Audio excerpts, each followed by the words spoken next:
ગુજરાત કોંગ્રેસ કાર્યકર્તાઓમાં જોરદાર જુસ્સો જોવા મળી રહ્યો છે કારણ કે કોંગ્રેસ વર્કિંગ કમિટીની બેઠક તથા રાષ્ટ્રીય અધિવેશન ગુજરાતમાં થઈ રહ્યું છે।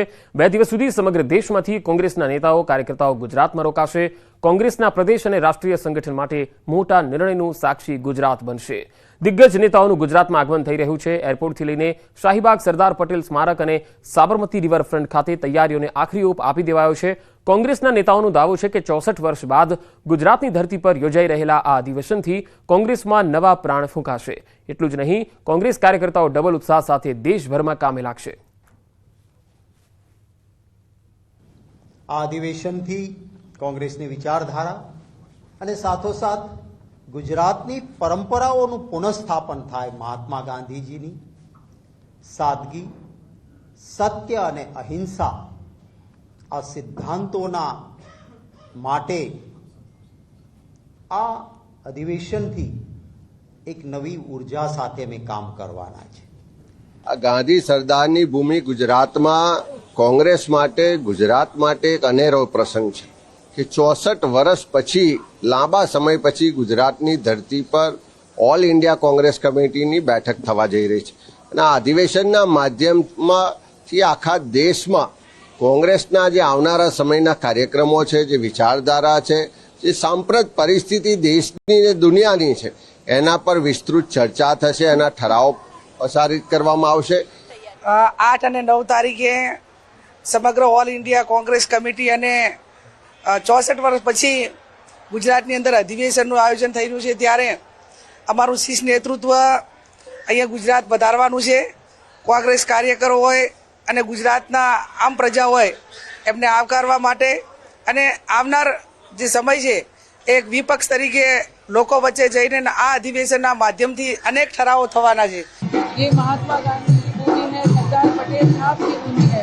हमें इस कांग्रेस के अधिवेशन में आने की बहुत खुशी है और मेरे समझ से यहाँ से जो उपलब्धि निकलेगी वो देश के लिए बहुत असरदार रहेगी। पहले मैं महात्मा गांधी जी की धरती सरदार वल्लभ भाई जन्मभूमि को नमन करती हूँ, वंदन करती हूँ, नमन करती हूँ। पुण्य धरती को, इस पावन धरती को नमन करके मैं कर्नाटक से आई हूँ। कर्नाटक राज्य की महिला व बाल कल्याण मंत्री हूँ। કોંગ્રેસનું રાષ્ટ્રીય અધિવેશનનું ગુજરાતમાં આયોજન છે ત્યારે દેશભરમાંથી કોંગ્રેસના નેતાઓ અમદાવાદ પહોંચી રહ્યા છે। એનએસયુઆઈના પૂર્વ રાષ્ટ્રીય અધ્યક્ષ નીરજ કુંદન અમદાવાદ એરપોર્ટ પહોંચતા જ મીડિયા સાથે વાત કરી। નીરજ કુંદને પેપર લીક સહિતના યુવાનો માટેના મોટા મુદ્દાઓ પણ ઉઠાવ્યા। તેમણે કહ્યું કે યુવાનોના તમામ મુદ્દાઓને લઈને અધિવેશનમાં રોડમેપ તૈયાર કરાશે। आए दिन जो है परीक्षाओं में पर्चा जो है वो लीक होता है। मैं एनएसयूए का खुद जो है वो अध्यक्ष रहा हूं और उसमें मैंने देखा है कि उसमें गुजरात भी अछूता नहीं रहा है। शायद ही गुजरात में कोई ऐसी परीक्षा हुई होगी कि जिसमें पर्चा जो है लीक नहीं हुआ होगा। और तीसरी बात है कि जिस तरीके से जो है प्राइवेटाइज किया जा रहा है, एक सरकारी संसाधनों को जो है बेचकर जो है उसको प्राइवेटाइज करने का जिस तरीके से काम कर रहा है, इन सभी मुद्दों पे जो है आज युवा जो है त्रस्त है। તો અમદાવાદમાં યોજાનારા કોંગ્રેસના અધિવેશનમાં જોવા મળ્યો ગલબી જાદુ। કોંગ્રેસ નેતાઓના ગિબલી સ્ટાઇલથી પોસ્ટર લાગ્યા છે। જાહેર રસ્તા પર લાગેલા પોસ્ટર તરફ લોકોનું ધ્યાન ખેંચાઈ રહ્યું છે। રાહુલ ગાંધીના ગિબલી સ્ટાઇલથી પોસ્ટર લાગ્યા।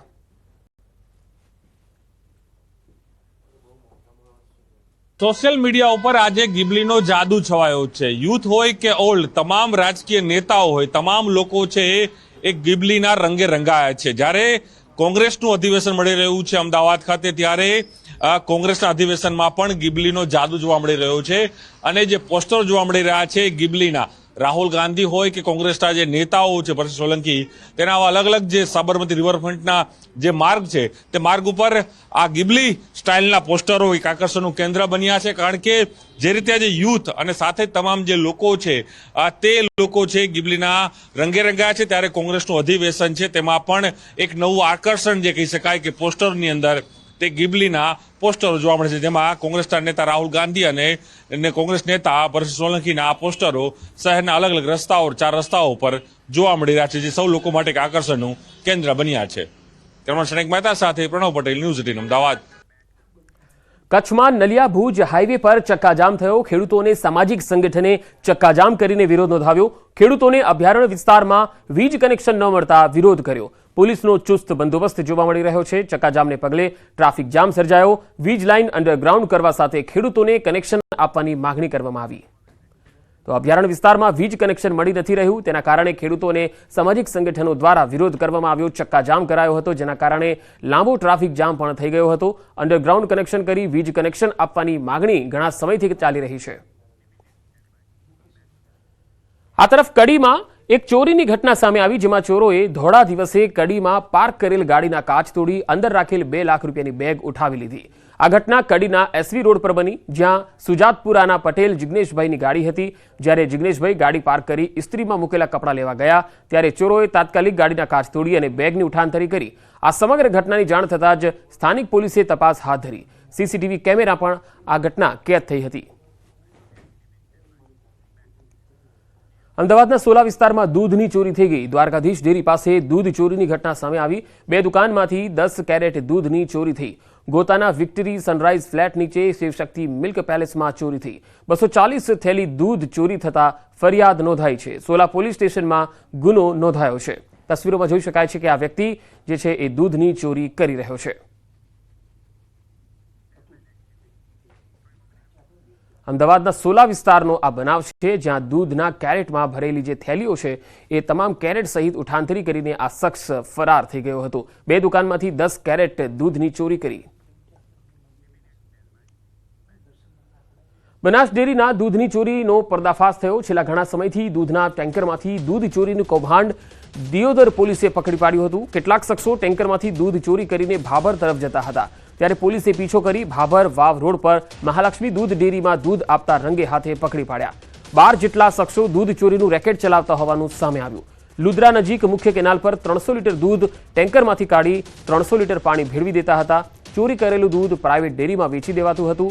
હાલ દિયોદર પોલીસે 4 શખ્સોની ધરપકડ કરી છે, જ્યારે બાકીના આરોપીઓની શોધખોળ ચાલી રહી છે. એમાં લગભગ 12 આરોપીનું નામ છે. એમાં દૂધ લેનાર દૂધ ટેન્કર માલિકનું પણ નામ છે, દૂધ ટેન્કર ચાલકનું નામ છે, દૂધ લેનારનું પણ નામ છે.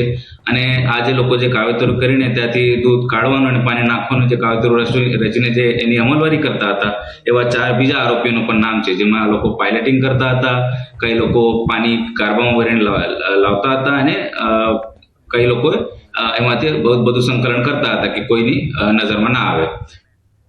દાહોદમાં જેસાવાડા ગામે મંદિરમાં તસ્કરો ત્રાટક્યા. પદ્મનાથ મંદિરમાં ચોરી કરી હતી.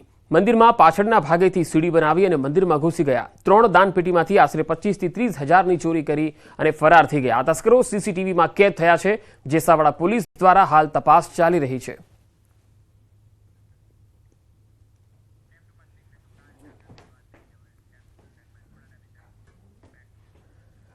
અને હવે વાત કાળઝાળ ગરમીની.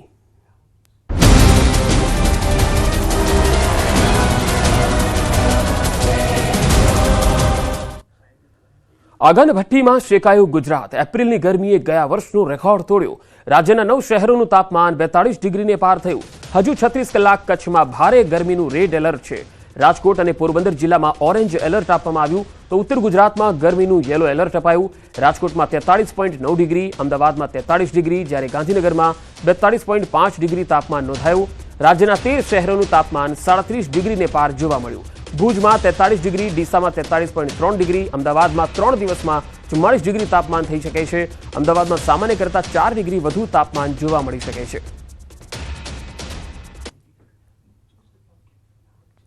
રાજકોટ શહેરનો આજે છે મહત્તમ તાપમાન જે તે 43 ડિગ્રી જેટલું નોંધાયું છે. આજે રાજકોટ શહેરમાં ઓરેન્જ એલર્ટ પણ જાહેર કરવામાં આવ્યું છે.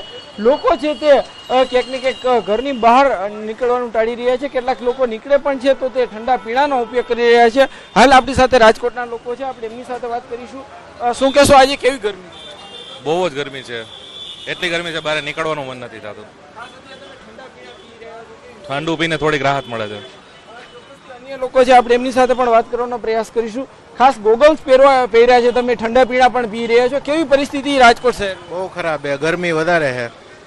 ગરમી વધારે છે. હા, બહુ ગરમ લાગે. ના અગાઉ નથી પડતી ગરમી. ઘણા ટાઈમ પછી થયું આવું. રાજકોટના લોકો છે તે ક્યાંક ને ક્યાંક જે છે અત્યારે ઠંડા પીણાનો સહારો લઈ રહ્યા છે. તો બીજી તરફ રાજકોટ શહેરના રાજમાર્ગો પણ હું આપને બતાવવા માંગીશ. આ રાજકોટ શહેરનો યાજ્ઞિક રોડ છે. સામાન્ય દિવસોમાં અહીંયા ટ્રાફિક